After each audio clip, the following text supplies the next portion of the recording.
Yang terkasih, sebagai murid-murid Tuhan, kita dipanggil untuk selalu berbuat benar dan adil. Sayangnya, kadang perbuatan benar kita bisa menyebabkan orang menderita, dan perbuatan adil kita bisa membuat orang sengsara. Di satu pihak kita harus benar dan adil, tapi kalau kita menerapkan begitu saja, kadang ada orang yang menerima akibat menjadi menderita atau sengsara. Misalnya saja orang bersalah memang harus dihukum. Seorang pekerja salah berat dipecat, benar. Tapi bagaimana setelah ia dipecat? Bagaimana keluarganya? Cari pekerjaan susah, padahal dia punya anak, sekolah, punya orang tua yang harus dirawat, sakit. Karena dia salah harus dipecat. Tapi akibatnya ada orang yang rupanya menderita. Orang yang salah memang harus diberi hukuman, tapi bagaimana keadilan itu kalau diterapkan ternyata bukan sekedar membuat ia jerah, tetapi juga bisa membuat ia sengsara. Oleh karena itu Yesus tergerak hatinya oleh belas kasih yang selalu tergerak, mengajak kita untuk menunjukkan belas kasihan ketika berhadapan dengan keadilan dan pengampunan saat menangani kebenaran. Misalnya kita ingat dalam Yohanes 8 ayat 1 sampai 11, saat dihadapkan kepada Yesus seorang wanita yang kedapatan berbuat zina. Yesus tahu betul bahwa wanita itu salah dan melanggar hukum agama. Maka demi kebenaran, menurut ahli Taurat dan orang Farisi, wanita itu harus dihukum. Demi keadilan, wanita itu harus diberi hukuman setimpal, yaitu dirajam, dilempari batu hingga mati karena telah merusak kesucian bangsa terpilih. Yesus yang penuh belas kasihan pada Yohanes 8 ayat 7 berkata, "Barang siapa di antara kamu tidak berdosa, hendaklah ia melemparkan batu pertama kepada perempuan itu." Tak ada yang melemparkan batu karena semua yang berdosa. Maka Yesus, siapa yang tidak berdosa, lempar. Tidak ada. Yang tidak berdosa hanyalah Yesus. Yang berhak melemparkan batu adalah Yesus. Yang berhak menghukum adalah Yesus. Tetapi Yesus tidak menghukum. Hukum keadilan diganti oleh pengampunan. Hak mengadili diganti dengan belas kasih. Yesus pun berpesan kepada wanita itu karena belas kasih, jangan berbuat dosa lagi. Memang di dalam Injil Yohanes itu tidak ditulis siapa wanita itu. Tapi ada orang berpikir itu Maria Magdalena. Kalau itu betul Maria Magdalena, kita tahu berkat sabda Yesus dan belas kasih, jangan berbuat dosa lagi. Tidak dihukum, jangan berbuat dosa lagi. Dan kita tahu dalam akhir hidupnya Maria Magdalena itu, ia menjadi rasul dari para rasul, karena dialah yang pertama mendapat warta kebangkitan dan yang memberitakan kebangkitan Yesus kepada para rasul. Kita ingat juga pada tanggal 13 Mei 1981 saat Yohanes Paulus kedua ditembak oleh Mehmet Ali Aka. Begitu siuman, Paulus langsung memberi kata pertama, saya maafkan orang yang menembak saya. Dia tidak tahu siapa yang menembak, dia langsung memaafkan. Sekalipun Ali Aka tak bisa lolos karena ada hukum negara yang berada di luar kewenangan Paus, tapi Sri Paus Yohanes Paulus kedua datang ketika sudah pulih, datang mengunjungi dengan penuh simpati dan belas kasih hingga Ali Aka mengalami pertobatan. Saudara-saudari yang terkasih, berkaitan dengan pengampunan, Petrus sebagai murid Yesus yang selalu mendengarkan ajaran-ajaran Yesus menunjukkan kemurahan hati seperti Yesus, yaitu menawarkan apakah untuk mengampuni batasnya 7 kali. Karena ada aturan saat itu, batas mengampuni maksimal 3 kali.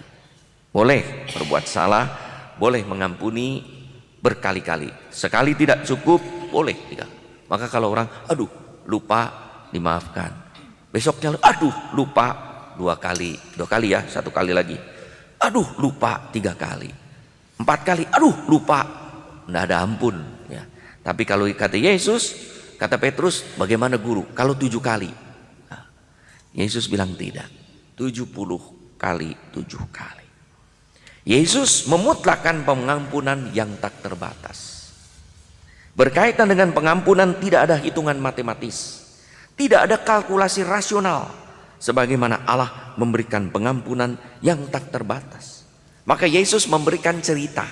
Contoh, ada orang yang berhutang 10.000 talenta. Dan yang hutang 100 dinar. Hutang 100 dinar tidak terbandingkan dengan 1.000 talenta. Hutang 1 dinar itu 1 hari kerja, gaji 1 hari kerja. Maka hutang 100 hari kerja tidak dibandingkan dengan hutang 6.000 talenta. 10.000 talenta, 1 talenta itu adalah 6.000 dinar. Maka 10.000 dinar itu sama dengan 6 juta talenta. Maka hutang 100 hari kerja dibandingkan dengan hutang 6 juta hari kerja. Hitung sendiri berapa tahun itu. Orang tidak akan terbayangkan, tidak bisa membayar hutang itu. Maka hutang 6.000 hari kerja tidak pernah bisa dibayangkan bagaimana orang bisa membayar. Maka hamba yang berhutang 10.000 talenta mendapat belas kasih karena minta, Tuhan tunda saja. Raja yang baik bukan hanya menunda, membebaskan, membatalkan hutangnya. Tetapi karena mendengar bahwa ia tidak membebaskan temannya yang hanya hutang 100 dinar, maka raja itu membatalkan belas kasihnya dan ia memasukkan ke dalam penjara.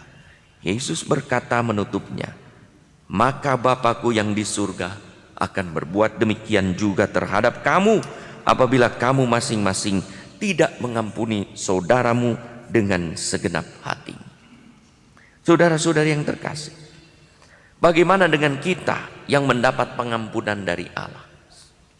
Apakah kita mau mengampuni sesama seperti Allah mengampuni kita dengan murah hati dan penuh belas kasih? Isi doa Bapa kami yang kita ucapkan setiap hari, ampunilah kesalahan kami seperti kami mengampuni. Bagaimana kalau kita tidak mengampuni? Doa Bapa kaminya gimana? Ampunilah kesalahan kami, diam, dilewat dulu gitu ya. Kan belum mengampuni. Karena syaratnya Tuhan ampunilah kesalahan kami seperti kami mengampuni. Apakah kita masih berani dengan percaya diri berdoa di hadapan Tuhan? Ampunilah kesalahan kami Tuhan, walaupun kami tidak mau atau tidak mampu mengampuni. Doa Bapa kami kan, ampunilah kesalahan kami seperti kami pun mengampuni kesalahan. Kalau kita tidak mau mengampuni, apakah Tuhan berkenan juga mengampuni?